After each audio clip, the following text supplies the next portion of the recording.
Hello guys, Rasesh Parekh again from Ferrite Structurals. Last time, in the last video, we tried to explore the L1 trap. Now let's try to explore how to evaluate a good vendor, a smart vendor. As we all know, smart procurement is not about pricing only. It is more about the execution risk. Now in this video, let's try to evaluate a vendor beyond the price with a framework called a TRICS Framework. In the TRICS Framework, T stands for the technicality strength of the vendor. And this, according to me, is the most crucial part. If the vendor knows about the grade, if he can understand the usage of the material, if he can suggest the alternatives, or if he can anticipate the implementation and the execution challenges, I will qualify him as a technical vendor. Asking correct questions will enable us to understand is the vendor right or wrong. So the part of the purchaser over here plays a critical role. So by probing, we will come to know the intent of the seller.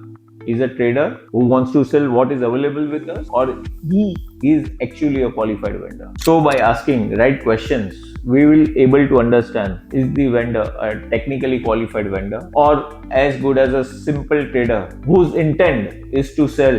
भाई मेरे पास जो है वो लेके जाओ. I will always say a technically weak vendor is directly proportionate to the project risk. The second letter R stands for the reputation. Ask for letters of distributorship or dealership. Ask for letters of recommendation from OEM. The most important part over here is finding his reputation in the community. Fact check is the most crucial part over here. उनके current customers का reference लीजिए and try to speak to them about their experiences with this vendor. The third letter I stands for identification. Cross check their GST certificate. Visit their websites. Cross check their offices, and all this can be done virtually. Try to find, do they forward the quotation of others by adding up their margin, or do they have genuine stock with them? At this stage, try to identify the team size. Bigger the team, bigger is the execution power. And a single man army could always risk your execution in the project. Letter 4, C stands for capacity. Here is the stage where we need to identify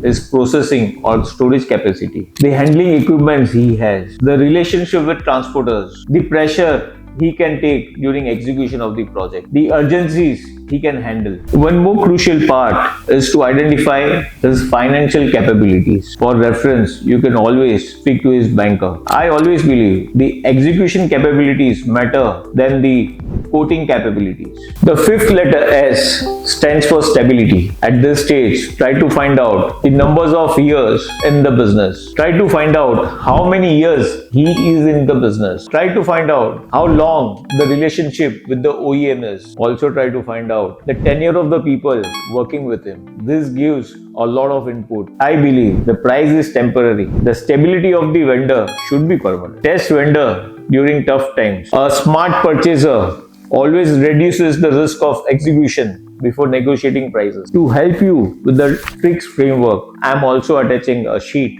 in the comment which will help you to evaluate your vendors more accurately. The framework is used called TRICS. T stands for technicality, R stands for reputation, I stands for identification, C stands for capacity, S stands for stability. Thank you for watching this video, and if you're finding this interesting, please subscribe.